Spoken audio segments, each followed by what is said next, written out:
Okay, God. Could you explain Srinivasan? Oh, self. Okay. Let us take two perspectives. Please feel free to join in. I am still searching for the answer, so don't expect an answer from me.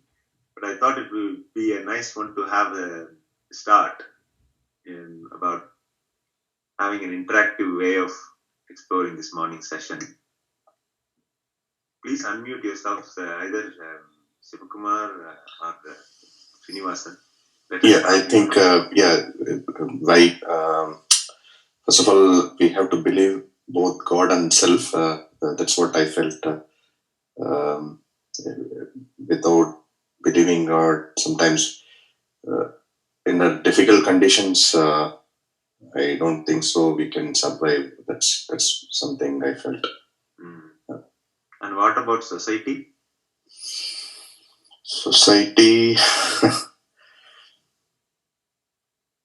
I'm not in a position to answer. Okay. Anybody else? Anybody can answer. There is no, I don't know the full answer to this yet. I'm still searching for it. So, this is Ravi. I have a feeling that because we follow Advaita Veda, God and self are the same. So we believe in self as a fraction of God, and the society we live in, we automatically believe in. That's my opinion. Very nice answer. So you are saying we should believe in all three? Yeah. Yes. And all three are one and the same. That's right. Yes. Okay. Any other thoughts? I was going to say is Mr. Thiru here. Please go ahead. Yes, I think it's we need all three together. Society is the God. Society is the self. So Margaret Thatcher once defined what is society is. I think he was trying to say all these three makes a unique individual. One depends on the other, depends on the other. Just one thing alone will not survive for a human being to survive. Okay, very nice. This is good. Anybody else before we move on? So I could say that if the self are happy, everybody is happy, society will be happy. Society made of selves. If the society is a self is happy, society made of self. So society is happy. If society happy, the God is happy. Okay. Society is made of self. Self is happy. Society is happy. Then God. If society happy, God will be happy. Okay. Fantastic. Right. I wanted to share my thoughts. This is for me when I had this thought. I think we should also ask a few more questions. Automatically, when I asked you, who should we believe more to be happy, God, self, or society? I think you all went direct to the God, self, or society. Yeah? I also think that we got to be asking a couple more questions. I think there is an assumption about what you all meant within yourself about what is God, what is self, what is society, first of all. I don't know how you defined yourself or God or society, especially for those who said all the three. And I think we also need to be defining happy and perhaps what we mean by belief. The reason why I'm saying this, friends, is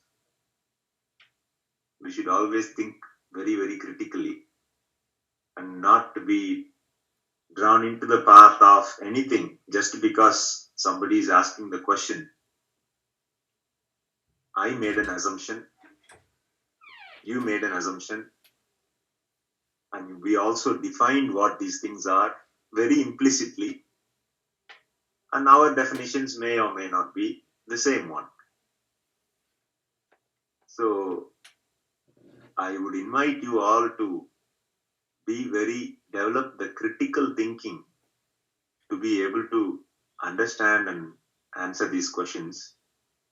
And I think ultimately it will be individuals' experience of what belief means and what happiness means and what God and self or society means.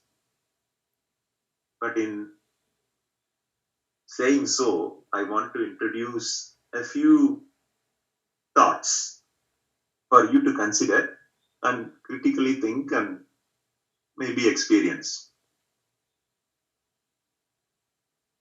So today, we're thinking about Karma Yoga. Before we go into Karma Yoga, let us just pause and think about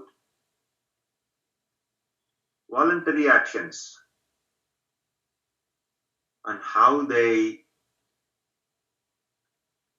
become involuntary, or at least some of them becomes involuntary. Take learning to drive a car. Every one of us who drives a car, when we first stepped into the car, it didn't come as a second nature to us. We learned it voluntarily. We learned it. We learned how to switch it on, where the brakes were, how to accelerate, how to steer. But if we think now how we are driving the car, how many of us consciously, voluntarily think where the brakes and clutches and gears are? How many of us consciously think about thinking and looking into the rear view mirror? It becomes a habit over time.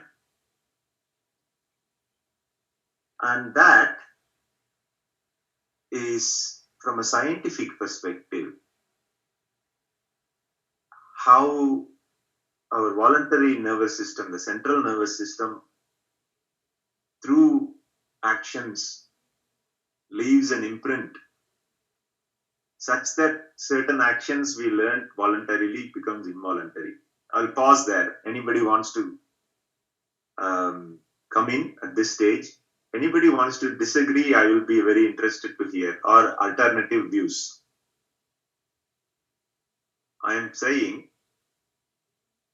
many of the actions that we do voluntarily over time becomes imprinted, and we start going about them mostly involuntarily or as a habit without thinking.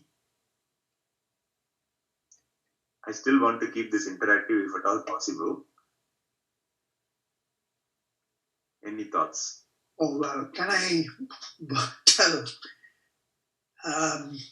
Pavlovian, the dogs salivating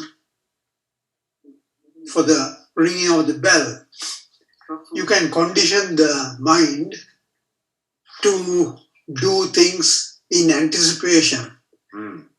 I mean, this science and Vedanta doesn't mix, I think. That's my opinion. Okay. No, we are not in Vedanta. We are just talking science.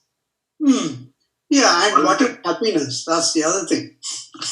Oh, yes, we've gone past that, Dr. Mahapati. We'll come back to it. Okay. We will come back to that. But the question is, or the thought is, we come to understand through whatever scientific knowledge that humanity has developed, that certain things that we start as voluntary actions over time becomes involuntary. Yeah, but that is habituation. Good. Yes, habituation. Yes, that's it. Habituation. Yes. Extending that from now on is our own, if you will, a thought experiment or understanding the way around, things around us. So if you start from this point, at least some of the time, if you are not convinced, some of the time our voluntary actions can become involuntary imprints, is one premise to understand Karma Yoga. And the next stage is this. Just by experience alone, nothing happens. We have to act.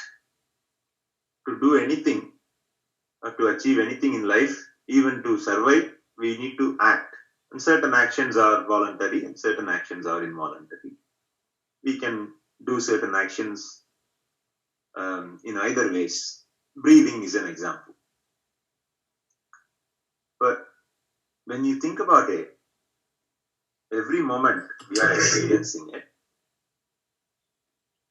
Every moment we are doing some action that has got a result according to the time and place and the environment. And at the same time,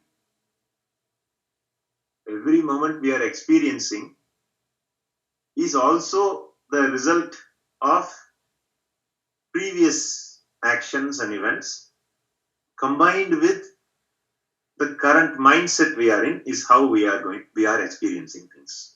Now I'll pause here, because sometimes it can be the result of previous actions alone is what we are experiencing. And sometimes whatever the result of previous actions are, it depends on our mindset is what we are experiencing. So there is a need to understand the difference between cause and effect and the role of our minds in experiencing the effects. That is the second premise I am putting forward to help to go to the next stage. The reason why I am doing this is Karma Yoga, I can easily explain, I think most of us know, is Karma Yoga is action and result. With, in Sanskrit, it's Ishwararpanam, Prasada Buddhi, do your duty, all of that. But without understanding that, if we just know what the words mean, then it may not have the impact. That's why I'm dwelling on this subject in the early stages with a bit more detail. So two premises, involuntary and voluntary actions. Voluntary actions tend to become involuntary. But involuntary actions don't often tend to become voluntary unless we want it to become voluntary. I gave you an example of that. The second premise is that whatever we are experiencing now is a result of previous actions along with the mindsets in which we are experiencing it. So therefore, let us go into Karma Yoga itself about what it is. It is the yoga in action. Karma is deeds. Yoga is living in harmony, unison of self, the mind, body, soul, self, society, nature. All of that is yoga. So Karma Yoga is yoga in action. And we can have thoughts, we can have words, but without action, there is little progress. And to have progress in happiness, we have to have action. So Karma Yoga is all about action with the results with the awareness of the results in order to achieve happiness and remain in peace. In Tamil, Karma Yoga has two components. Irayunarvu Araneri. Consciousness and virtues. Let us do those two things briefly. We have looked at it in the past, but by virtues, we mean doing good and not doing harm to self or others. That is a moral virtue. The second virtue is duty to self, duty to family, duty to society, and duty to the rest of the world. And then charity is giving without someone asking, through feeling the need of others. So we have looked at this in philosophy of life, with friends who were there in that session. But virtuous way of living leads to virtuous results. And the focus in Karma Yoga amongst these three virtues is emphasized on the duties. Duty to oneself, duty to family and relatives, the place and the world is very much embellished in Karma Yoga. And why? Why is that important? Always we ask the question why and how we go about it and what actually is it. So why is duty important? Anybody wants to volunteer for a response?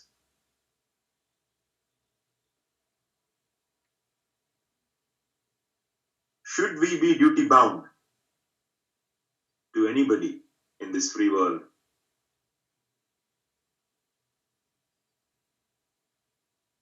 Okay, I argue that we should be duty bound because anything we enjoy and anything human beings enjoy doesn't get enjoyed as it is in their nature. It gets modified before we enjoy, even food, water. And if you follow that process of modification, we are always reliant on other people, whether that is our own family or people around the world. I mean, vaccines is a good example. Where did the mind come from? Where did the machine come from? And who is actually giving it to us?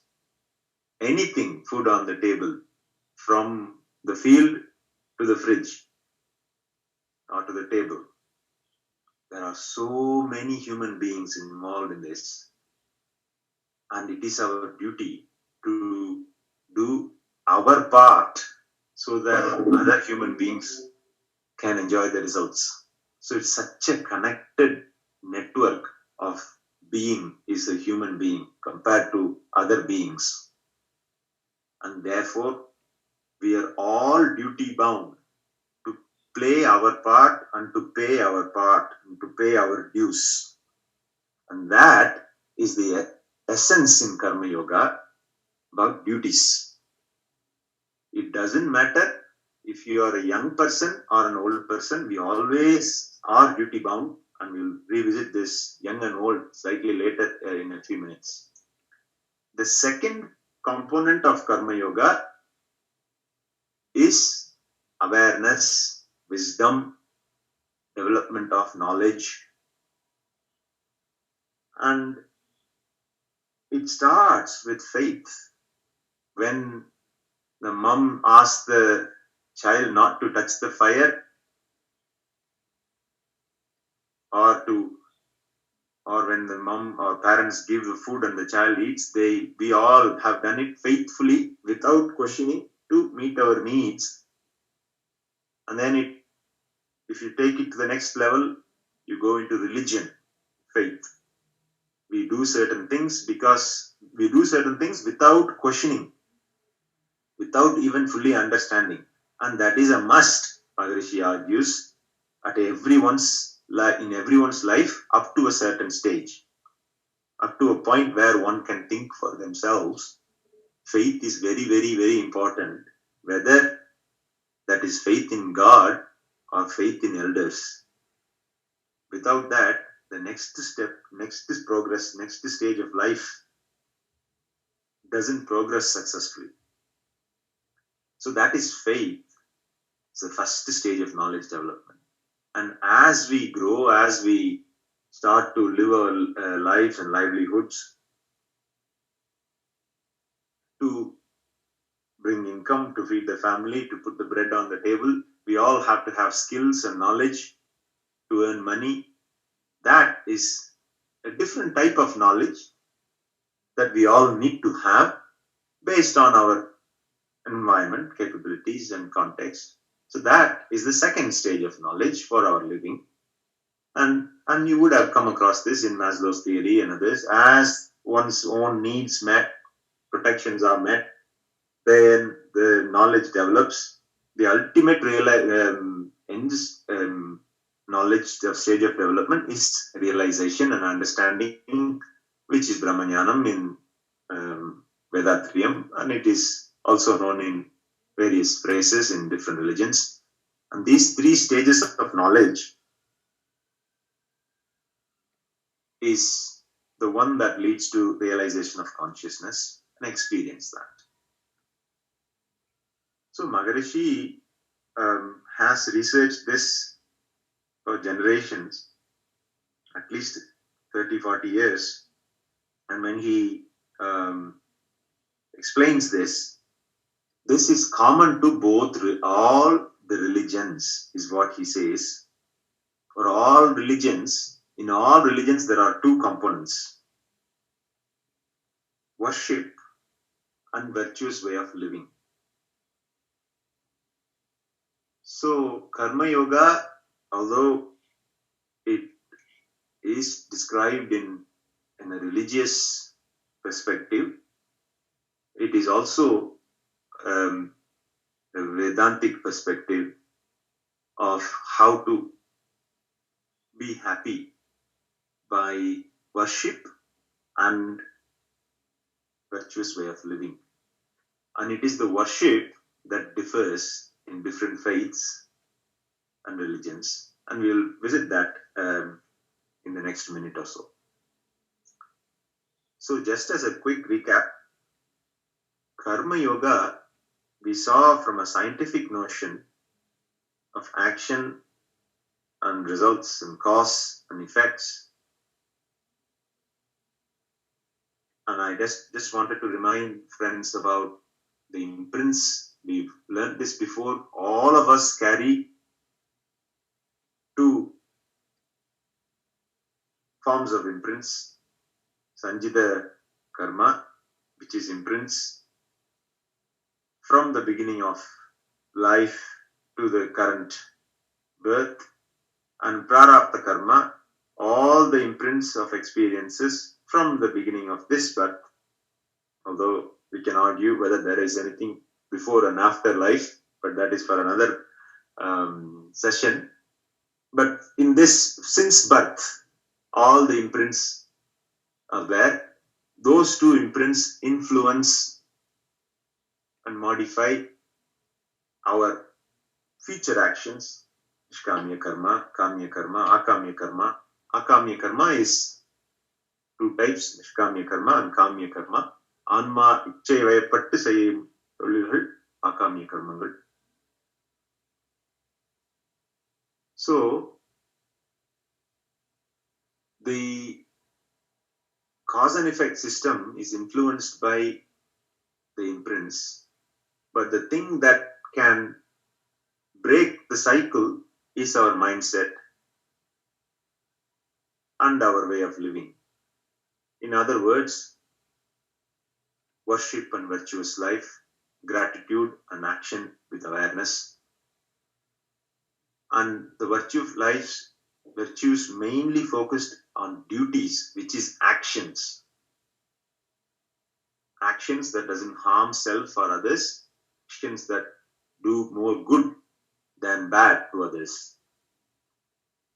And Maharishi argues that Karma Yoga is the connector of all religions, in the sense that we can argue about God, who is God and where is God and what gender is God, but ultimately it's a concept in one's mind, even though it can manifest as statues in certain religions.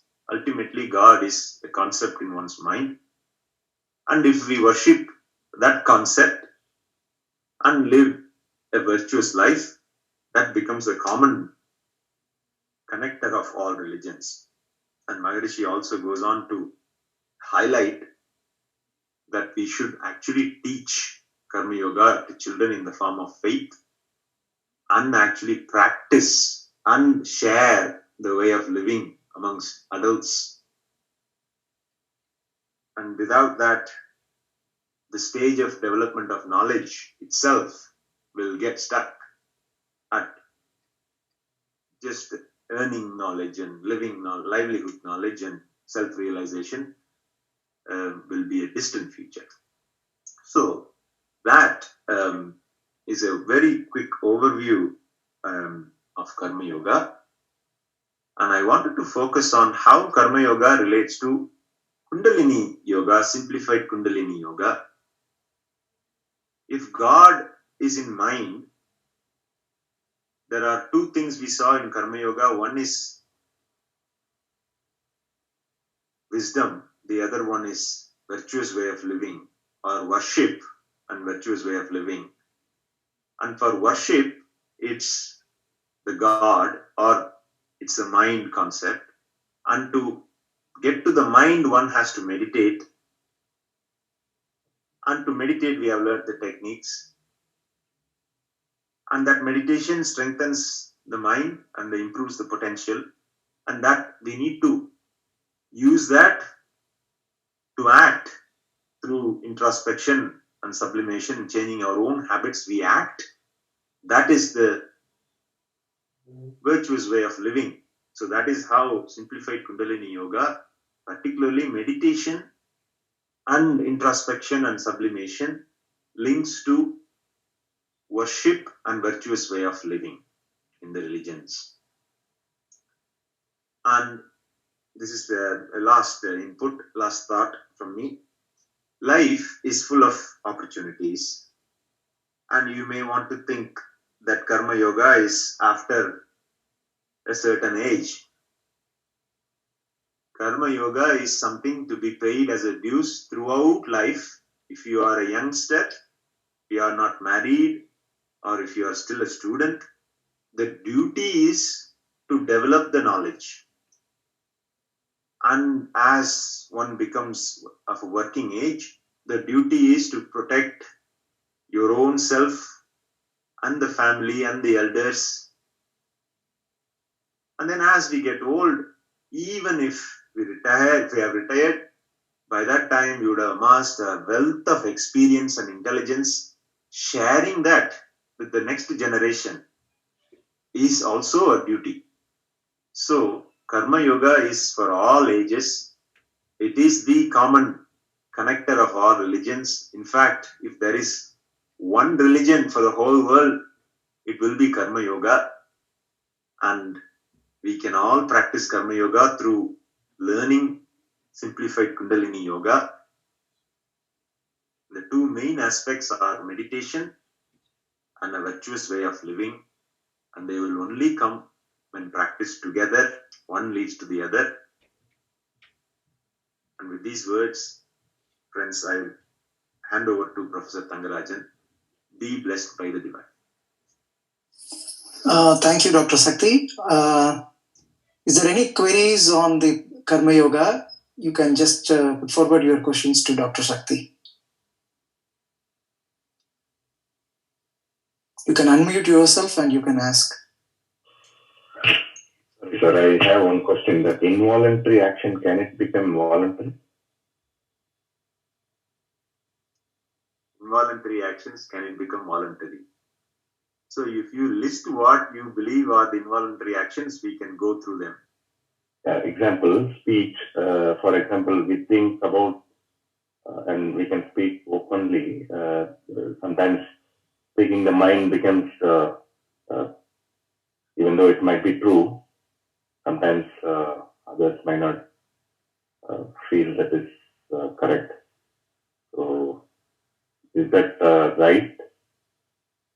I think my response would be, when you say speech and thinking, speaking without thinking, if the mind is slowed down, the mind frequency comes down, automatically we will be aware of every small thing. The perspicacity and the understanding of minutiae becomes possible, and therefore you can modify the behavior of speaking without thinking would be my response. It is like watching a CCTV recording.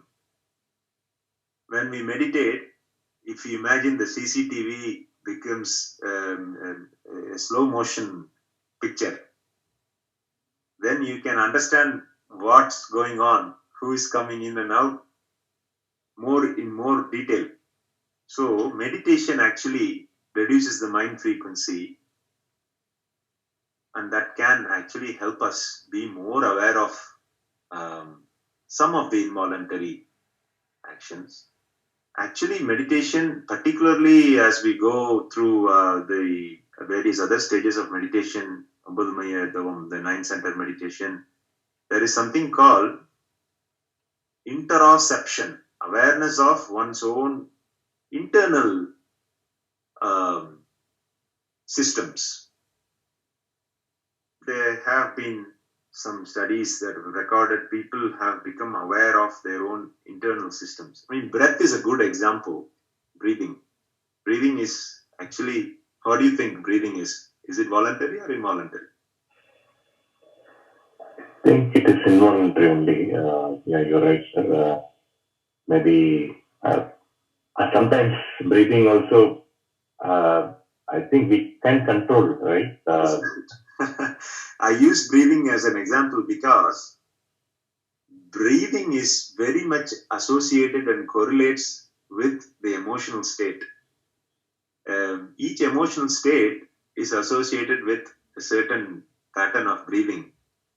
So my theory and my understanding is that whilst a certain emotional state can bring about a certain style or pattern of breathing, if you know what that is and if you change the breathing, the mindset also changes. And that's why doing Nadisuti Pranayama actually is linked with this. And not only that, by breathing techniques, pranayama techniques, there are studies that have said, shown the effect on the autonomous nervous system, particularly heart rate variability and vagal nerve control, which control all the gut and everything. So there is definitely a link between voluntary and involuntary, particularly breath. And we can, by reverse engineering the breath, that is all the pranayama is about. You can modify the emotional state. It's a very good question. But I think you should never accept anything as a final answer. Even when, well, I'm saying it to you as my response. Please don't accept my response as your final answer. Think. Yeah, hello everyone. So I have a question regarding, there was one slide which mentioned about good and bad. Yeah, so, Dr. Shakti, can you jump in? Yeah, what is good and bad? Okay. In what sense actually? Okay. In the philosophy of life, after meeting the basic needs and protection, the next principle is virtuous way of living. Anything that harms oneself, either mentally or physically, or harm others, either mentally or physically, at the present time or in the future, is not good. Anything that doesn't harm oneself or others physically or mentally at the present time or in the future, it could be through words, it could be through actions or even thoughts. Maharishi has explained them as good, differentiated them as good and bad. That's clear? Yeah, because, thanks for the answer. What I have been saying is a particular concept. If there are two persons, if I explain a concept, the same concept can be good to one and bad to other. So is there anything good that can be eternal? Is there anything bad that can be eternal? So good and bad, for example, fossil fuels, that is petrol, diesel and all. When we started using in cars some 40, 30 or 50 years back, no one questioned about how it is. And it was good, believed to be good for everyone. But the same good is now bad for everyone. So it is very difficult for me to have one thing which is good, which is eternal, and which is bad, that is eternal. So yes. It's a very good question. Actually, we could. There are lots of dimensions to this, but one particular one I wanted to highlight to yourselves and others is start with self. There is start with the self before you think about the family and society and the world and the environment. Start with the self. If certain thoughts or words or even actions, it could be eating, for example, just to process that sensation that you are getting through meditation, after, especially if you want to go into understanding what is good and bad and if there is anything eternal, start with the self and start thinking about it after a nice session of meditation where you felt you have experienced that mind frequency going down. Then you will on your own, you will start to develop your own view of the world. And you are right, there is a lot of things that humanity has done either out of ignorance or out of illusion that has left the imprints on the nature and our own society. There are lots of examples from crime to climate change that will take a long time to reform. But it can happen, and it always happens with oneself first. It starts to start somewhere, even as a small idea in someone's mind. So try doing that, and then you will develop a clear view of the world yourselves. And once that is there, is when the societal view and the family view, and the next step would be to discuss this with your own family members. Family is nothing but association of close human beings. Like an atom is an association of protons, neutrons, and electrons, and molecules is an association of atoms. You start at the smallest level possible and try to understand this, then you'll be able to develop your own sense of what is good and bad. And the other way to learn about this is what we are experiencing. If what we are experiencing is pain, there is always an element of previous actions that has led to this current experience of pain. And there is also an element of the current mindset you are in to experience that pain. So where there is pain, where there is problem, where there is disease, something not so good has led to that, is another way of looking at it. Hope that helps. Thank you, Dr. Shakti. Okay, now Dr. SVS, you can put forward your queries. வாழ்க வளமுடன் அனைவருக்கும். Shakti, just a question. What is your thoughts about Karma Yoga is doing day-to-day activities without any results? This is a very important question. All actions lead to results, or all actions produce results according to the time, place, and the circumstances. So some actions, especially if they are just the thoughts, may take a long time before it can manifest as words. And you may have experienced it in your own daily life. We don't always verbalize what we think. And by the time from words to manifesting something, there are a lot of actions that need to happen in between. So in everyday life itself, we are seeing that not every action leads to immediate result. And the greater the good is, or for the greater the good to manifest, the longer it takes, especially if it is to be achieved at a societal or a global level. And we can go into a number of examples. But all actions will produce appropriate results according to the time, place, and the conditions. Is almost like a formula. Is that helpful, SVS? Yes, I will ponder about it, Shakti.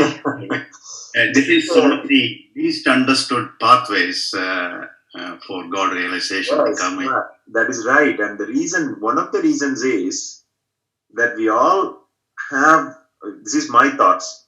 Should I share my thoughts? I don't know. One of the reasons that it is like that is the world that we understand is not a fully closed system. There are so many variables, and the range of variables we understand depends on the wavelengths that we can perceive. So there are innumerable variables, only partially we understand, and often we correlate that as cause and effect, and mostly, especially if that knowledge is through observations and experiments, and if those events happen within our range of perception, it is generally understood as the effect of a cause. But the number of variables is infinite. So to understand exactly how to manifest something and actually bring all those things to manifest something is nearly it is an infinite thing to even think about. So the other way of looking at it is so the meditation, it is not about whatever we think is going to happen. It is about whatever is going to happen, we may be able to think. And that is not like magic. It is through our own intelligence, we estimate what is the most likely result, and we produce the actions. And even then, only actions are our responsibility. This is another important concept I've tried to understand. Actions alone are our own intellectual responsibility, and based on our resources and based on the circumstances, the results we can never fully explain. So I think I've given you some food for thought.